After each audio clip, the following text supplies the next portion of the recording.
क्षेत्र का शूर प्रबुद्ध, हृदय में करे जो विशुद्ध उजाला। है यही देव जिसे कचनेर में भक्तों ने धरती खोद निकाला। चिंता छिन्न में छूमंतर हो, जप चिंतामणि पार्श्व की माला। चिंता छिन्न में छूमंतर हो, जप चिंतामणि पार्श्व की माला। और चिंतामणि पार्श्वनाथ भगवान की, मूलनायक श्री संभवनाथ भगवान की, वर्तमान शासननायक श्री महावीर भगवान की, आचार्य गुरुवर श्री विद्यासागर जी महामुनिराज की, आचार्य श्री समय सागर जी महामुनिराज की, मुनिवर श्री अजित सागर जी महाराज की। बोले निराग सागर जी महाराज की जय, अलग विवेकानंद सागर जी महाराज की जय। बहुत संक्षिप्त में अपनी बात रखूँगा। अभी एलक जी ने बताया आपको कि सम्यक दर्शन को प्राप्त करना एक लक्ष्य होना चाहिए, एक अनुष्ठान है वो भी। एक कैसे सम्यक की प्राप्ति हो, इसके लिए क्या लक्षण है महाराज जी? अगर सम्यक दर्शन किसी को प्राप्त हो तो उसके लक्षण क्या हैं? तो आगम में कहा गया है मैत्री, प्रमोद, कारण और माध्यस्थ, ये चार भाव जो हैं सम्यक दृष्टि के भाव होते हैं। अपन थोड़ा सभा को डिस्टर्ब मत करें, चुपचाप बैठ जाए जो आए। तो इन चार लक्षणों से अपन समझेंगे कि हमारे अंदर सम्यक कितने अंशों में आया। सबसे पहले मैत्री भाव। मैत्री भाव का मतलब होता है कि मित्रता का भाव, मैत्री भाव नहीं कि दोस्ती यारी दोस्ती, ये मित्रता ये वाला तो वासना के साथ ही हो सकता। मित्रता यानी होता है किसी को कोई दुख उत्पन्न ही ना हो, दुख सबके दूर हो, ये तो छोटी भावना हो गई। इससे बड़ी भावना क्या है कि हे भगवान, सब जीवों के लिए, संसार के हर एक जीव के लिए कभी भी दुख के कारण उपस्थित ना हो, दुख के कारण ही ना बने। दूर होना तो बाद में हुआ, पहले क्या सब बड़ी भावना क्या हो गई कि सबके जीवन में कभी दुख के कारण आए ही ना, ऐसा। तो जैसे मान लो अपन सुनते हैं, समाचार सुनते किसी के बारे में कि अमेरिका में ऐसा हो गया, तो अपन क्या सोचते सबसे पहले? उसमें हमारे कुटुंबी कौन थे, हमारा देश का कौन था, तब जाके हमारी संवेदनाएं सक्रिय होती हैं। अगर कोई अपने कुटुंब का ना हो, कोई अपनी जाति का ना हो, तो जबकि होना क्या चाहिए? होना तो ये चाहिए कि कहीं भी कोई भी मानवता के ऊपर क्षति पहुंची या किसी जीव का घात हुआ तो अंदर अपने वैसी पीड़ा का अनुभव होने लगे, वो कहलाएगा क्या? मैत्री भाव। इतना सूक्ष्म है ये। एक बार छोटा सा उदाहरण आपको दें कि रामचंद्र जी जब लंका जीत के वापस आए, अयोध्या में पहुँचे, सभी को सभी राजाओं के पद पर नियुक्त किया जा रहा था। वहाँ पे उनके परम भक्त हनुमान भी थे, सबके लिए सब पद दे दिए। हनुमान जी एक तरफ बिल्कुल कॉर्नर में बैठे थे और बैठे बैठे क्या सोच रहे थे कुछ। तो सबकी बारी आई, सीता जी ने देखा कि हनुमान जी तो यहाँ बैठे चुपचाप, जबकि पूरा का पूरा युद्ध किसकी दम पे जीता गया? हनुमान जी की दम पे। जब लक्ष्य शक्ति लगी थी उस समय कौन काम आया था? हनुमान जी आए थे। तो इस प्रकार सबको मालूम था कि सबसे बड़ा श्रेय हनुमान को मिलना चाहिए, लेकिन वो वहाँ बैठे थे एक तरफ। तो फिर उनको ज़बरदस्ती पकड़ के लाया गया। सीता जी ने उनको पकड़वा के बुलवाया वहाँ पे, उनसे पूछा कि आप क्यों पीछे हो रहे हैं, जबकि आपको मालूम है, सबको मालूम है कि हनुमान जी के कारण ये पूरा युद्ध जीता गया। तो उन्होंने क्या बोला? रामचंद्र जी से मालूम है, उनने इतनी सही बात बोली। उन्होंने कहा कि हे भगवान, हम चाहते हैं कि कभी आपको हमारी ज़रूरत ना पड़े। क्या बोला? हनुमान की ज़रूरत कभी ना पड़े आपके लिए जीवन में। क्यों? उन्होंने पूछा, रामचंद्र जी ने, सबने पूछा, सबको आश्चर्य हुआ, ये कैसी बात बोल रहे हैं हनुमान जी। उन्होंने कहा कि आपकी जब पत्नी का हरण हुआ था तब हनुमान आगे आया था, हनुमान की ज़रूरत आपको पड़ी थी। कभी भी किसी की पत्नी का हरण कोई ना करे, यानी किसी के जीवन में ये दुख उत्पन्न ही ना हो, ये कहलाता है क्या? मैत्री भाव। हमारा ऐसी मानसिकता बन पाती क्या? कभी किसी के प्रति हो नहीं पाता। जबकि आपस में तलवाड़ा और आसपास के क्षेत्र तो सभी क्या है, रिश्तेदार हैं आपस में। रिश्तेदारों की तो और घनिष्ठता होनी चाहिए, जबकि होता है ऐसा नहीं। हमने सुना था कि किसी के ऊपर कोई विपत्ति आ जाती, मान लो किसी की लड़ाई झगड़ा कुछ हो गया किसी से, तो कोई भी आगे नहीं आता महाराज जी यहाँ पे, एक ही व्यक्ति बचाने के लिए। जबकि युवाओं की यहाँ युवा संगठन और कौन कौन से संगठन भगवान जाने, कितने सारे संगठन, एक भी संगठन आगे आके और अपने भाई की मदद नहीं करता। ये क्या कहलाता है? मैत्री भाव की सबसे बड़ी दरिद्रता है यहाँ पे। जबकि होना क्या चाहिए कि कोई भी विपत्ति पे, हमें एक घटना बहुत अच्छे से याद है, जबलपुर की घटना है तलवाड़ा की। वहाँ पे एक महिला हमारे पास आई, गोद में उसके 5-6 साल का बच्चा था। तो उस बच्चे को वो बात क्या चल रही थी कि अपनी जाति के बारे में, कि जातियों के अपनी बहुमान होना चाहिए, जैनत्व का बहुमान सबके मन में होना चाहिए, देवसात गुरु के प्रति श्रद्धान होना चाहिए, ऐसा चर्चा चल रही थी। तो हमने पूछा 2-3 लोगों से कि आपके मन में कोई और है क्या देवसात गुरु के अलावा, सच्चे देव और गुरु साथ के अलावा? तो एक महिला जो थी, जैन थी वो, उसने बोला महाराज जी हम तो उनको मानते हैं। उन्होंने नाम लिया किसी का, हम नाम नहीं लेंगे, उनको मानते हैं। तो हमने कहा क्यों, कारण क्या है? तो उसने कहा कि, हमने कहा ऐसा नहीं करना चाहिए, मिथ्यात्व का दोष लगता। तो उसने क्या बोला, उसने ऐसी बात बोली कि हमारा सिर नीचे हो गया, हम उसके बाद कुछ नहीं बोल पाए। उसने क्या कहा, उसने बोला कि महाराज जी हमारा बच्चा जब 1 साल का था तो उसको हार्ट में छेद था, और मेरी परिस्थिति ऐसी थी कि मैं दवा के लिए पैसे नहीं थे मेरे पास, लोकल डॉक्टर दिखाने तक थे पैसे नहीं थे, और हाई फाई इलाज करवाना तो, ऑपरेशन करवाना तो बहुत दूर की बात थी। तो तब मैं कितने सारे मुनियों के पास गई, कितने सारी आरिकाओं के पास गई, समाज के लोगों के पास गए, धन्ना सेठ जो बने फिरते हैं, जो बड़े बड़े करोड़पतियों की करोड़ों की बोली लेते हैं, उनके पास में गई, मैंने गिड़गिड़ाई, मदद की गुहार मांगी कि मेरे बच्चे को बचा लो। किसी ने भी मेरे बच्चे को मदद नहीं करी। ऑपरेशन के लिए मात्र 2 लाख रुपए चाहिए थे उसको, बस इतने में उसका इलाज हो जाता।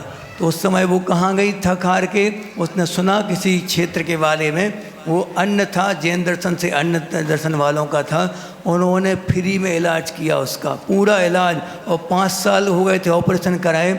हर साल उस डॉक्टरों का फ़ोन आता था उस महिला के पास, और वो पूछते थे उससे कि बच्चा ठीक है, दवाइयाँ भिजवाते थे वहाँ से। अब आप सोचो वो महिला क्या कह रही थी, मैं क्यों नहीं मानूँ उनके लिए, मैं क्यों नहीं उनके मंदिर जाऊँ, क्यों नहीं उनके पास जाऊँ? अब आपके पास कोई उत्तर है इस बात का, है कोई जवाब? अपन क्यों इतने पीछे हो जाते? मात्र पूजन करना, मंदिर में भगवान के ऊपर कलशा ढाल दिया, हो गया काम, बस एक आध पूजा कर ली धोखे से, कभी कभार रविवार के दिन महाराज जी ने करवा दी ज़बरदस्ती तो कर ली, नहीं तो वो भी नहीं करना कभी पूजा। और जिनवाणी फट गई, जिनवाणी में चावल डले हैं, इतनी पूजाएं होती हैं कि एक भी पेज सुरक्षित नहीं रहा जिनवाणी का, सबके सब पेज छोड़ डाले बिल्कुल पूरे जिनवाणी के।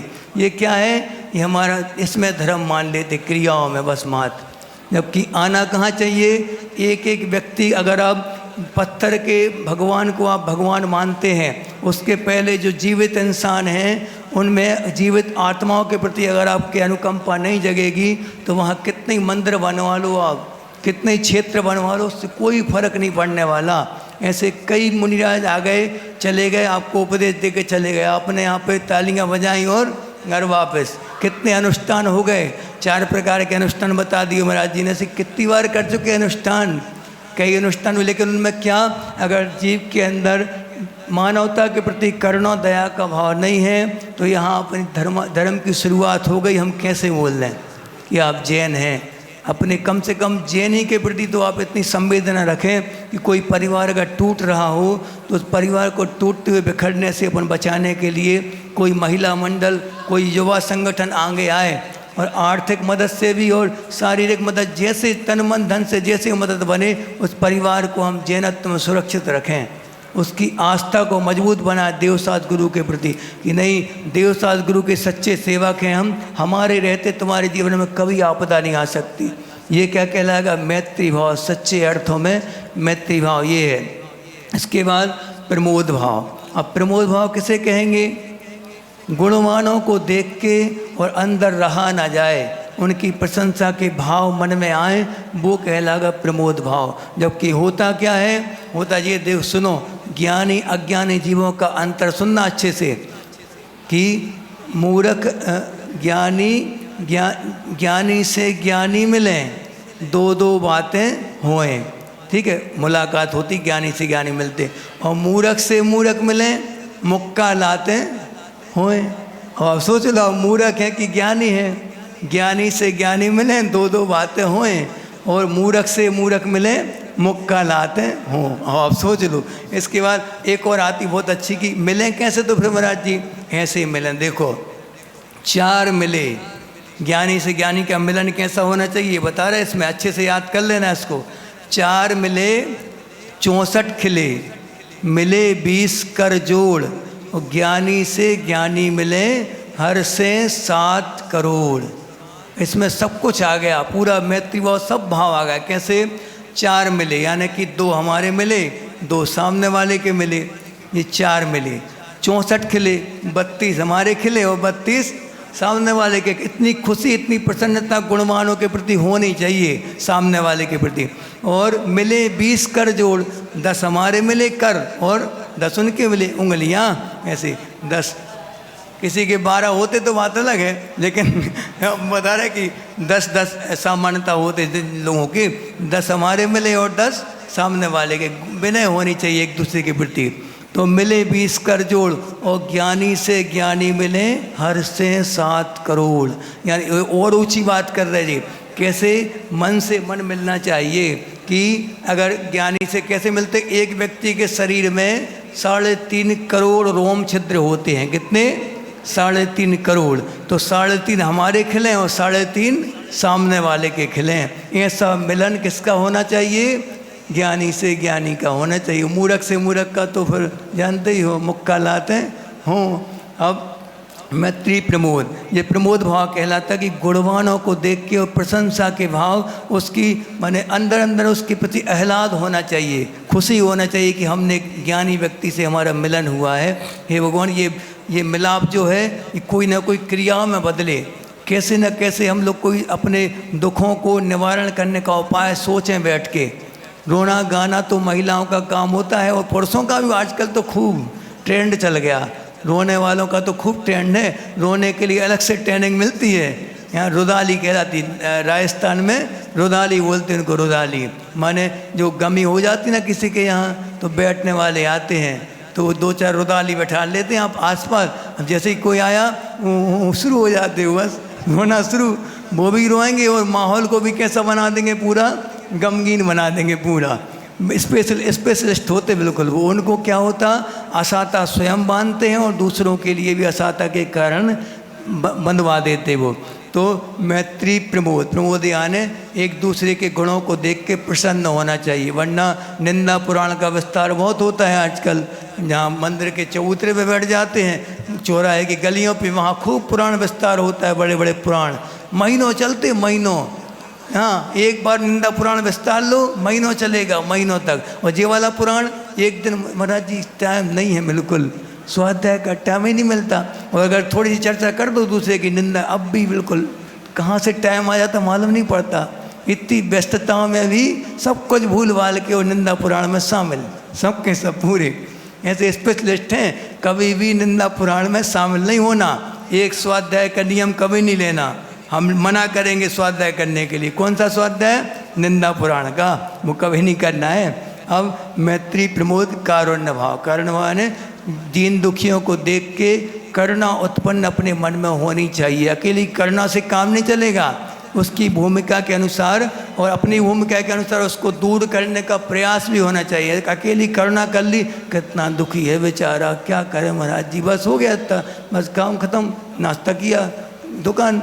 लेकिन उसको दूर करने का उपाय क्या है, कैसे अपन कोई ऐसा समूह बना के और कोई ऐसे सामूहिक प्रयास करके उसको दुखों को दूर कर पाएँ, ऐसा प्रयास भी होना चाहिए। अकेली करुणा सक्रिय सम्यक दर्शन के अंतर्गत नहीं आएगी। सक्रिय सम्यक दर्शन में क्या आएगा कि प्रयास होना सक्रिय सम्यक दर्शन कहलाएगा। मैत्री प्रमोद कारण। अब माध्यस्थ भाव, माध्यस्थ भाव क्या कहलाता, जो जिनेंद्र भगवान के मत से विपरीत हैं, जो दुर्बुद्धि है, मिथ्या दृष्टि है, या फिर समझाने पर भी नहीं मान रहे, तो उनके प्रति कौन सा भाव रखना? माध्यस्थ भाव। ना उनके हाँ ना उनकी निंदा ना प्रशंसा, माध्यस्थ भाव कहलाता है ये। आचार्य रखते थे शिष्यों के प्रति। मान लो आचार्य ने एक दो बार हिंट करी, कोई पाप किसी ने किया और वो आचार्य के पास प्रायश्चित के लिए नहीं पहुंचा, आचार्य तक खबर पहुंच गई, तो आचार्य क्या करेंगे? एक दो बार हिंट करेंगे क्लास में, नहीं माना तो फिर क्या करेंगे? अब 2-3 बार हिंट की, नहीं माना तो आशीर्वाद सबके लिए देते जा रहे, आशीर्वाद सब शिष्यों को, उनकी बारी आई ऐसा कर लिया, फिर शुरू। देखो ये क्या, वो समझ जाता है सत्य की कि हमारी उपेक्षा की जा रही है, हमारा अपराध क्या है वो जानता है, तो फिर वो अपने आप जाएगा आचार्य की। फिर भी नहीं जाता तो फिर आचार्य बड़ी कड़ी सजा देते थे, बिना मारे भी, बिना आंखें दिखाए, बिना गुस्सा किए भी अपने आप बड़े बड़े पहलवानों को लान पिला देते थे आचार्य। वो उनके अंदर कला थी, लेकिन इसमें शर्त ये रहती है कि द्वेष भाव नहीं होना चाहिए सामने वाले के प्रति। कभी भी द्वेष का परिणाम अगर हो गया तो फिर आप अपने स्वयं तो स्खलित हो ही गए, वो भी सामने वाला कभी सुधार नहीं कर पाएगा अपने जीवन में। इसके अंदर क्या भावना, उसकी सुधार की दृष्टिकोण से थोड़ा थोड़ा क्रोध अनिवार्य है। हमने बताया था ना क्लास में आचार्य कैसे क्रोध करते थे, यहाँ इतनी तेज डांट रहे, बिल्कुल लाल आंखें हो गई आचार्य की, तमतमाया चेहरा, लाल चेहरा, और वहाँ इस तरफ से हमारा व्रत लेने के लिए वहाँ 2 बहनों को डांट रहे थे आचार्य। रामटेक की बात है, तो फिर हमने सोचा अपनी तो दाल नहीं गली कि भगो यहाँ से, व्रत के लिए जाते थे, तो फिर हम वहाँ से भागने लगे। एक बार पलट के देखा आचार्य की तरफ, आचार्य ने हमारी तरफ देखा, मुस्कुराने लगे, बहनों को भगा दिया डांट ढूंढ के, और लाल चेहरा और अपने मुस्कुराहट उनके चेहरे पे, हमें बुला लिया ऐसा, इधर आओ। वो खिलखिलाने लगे, हंसने लगे, अरे हम जी कैसे आदमी हैं। फिर समझ में आया कि आचार्यों के कई चेहरे होते हैं, एक चेहरा नहीं, आचार्य कई चेहरे बनाते हैं, लेकिन उनके अंदर समता ज्यों की त्यों रहती है। उनके रोल अलग अलग हो सकते हैं मूवी में, लेकिन मेन रोल तो उनका वो ही रहेगा। जैसे कहते हैं डबल रोल वाली कई पिक्चर होती ना, उसमें 4-4, 5-5 रोल तक हो जाते कई बार, तो ऐसे रोल आचार्य के थे। लेकिन मेन रोल क्या था उनका? श्रमणत्व, उनका जो दिगंबरत्व था, उनका जो वीतरागता थी, वो उनका मेन रोल था, लीड रोल तो वही था। ठीक है, अब लीड रोल वाले ऐसे जे कहलाते माध्यस्थ भाव के धनी कौन होते हैं? आचार्य महाराज, मुनि महाराज, सम्यक दृष्टि जीव होना चाहिए।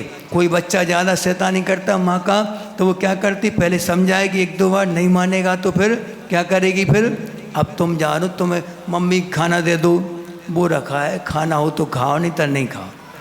ठीक है, सो अब बच्चा न देखना तो कुछ भी करता रहे, देखने नहीं उसकी तरफ, अपने आप एक दिन में लान पे आ जाएगा। अपने यहाँ कितनी बड़ा पहलवान, कितने उद्यमी लड़का हो, अपने आप आ जाएगा लान पे। लेकिन इसमें शर्त ये रहेगी कि उसके प्रति द्वेष नहीं होना चाहिए, बस न राग न द्वेष। जब कहलाएगी माध्यस्थ भाव, ये भाव अपने जीवन में आए, और कितने आए हैं? मैत्री भाव कितना है? याद रखना वो दोहा, 4 मिले 64 खिले, मिले 20 कर जोड़, और ज्ञानी से ज्ञानी मिले हर से 7 करोड़। ये दोहा अच्छे से याद रखना, और अपना जब भी गुणवानों से संपर्क हो तो कैसा हो रहा है आप देख लेना, ये मूर्ख जैसा हो रहा है कि विद्वान ज्ञानी जैसा हो रहा है। अपन आगे मुनिराज को सुनेंगे। ऐसे 4 भाव प्रत्येक सम्यक दृष्टि के जीवन में आए, और इसी भावना के साथ बोलो भगवान महावीर स्वामी की जय। जैसा आप सभी को विदित है, 11 अगस्त 2024 को मोक्ष सप्तमी का कार्यक्रम, जैसा यहाँ एलक जी महाराज जी ने बताया, उसके हिसाब से कार्यक्रम होगा। जो भी 2300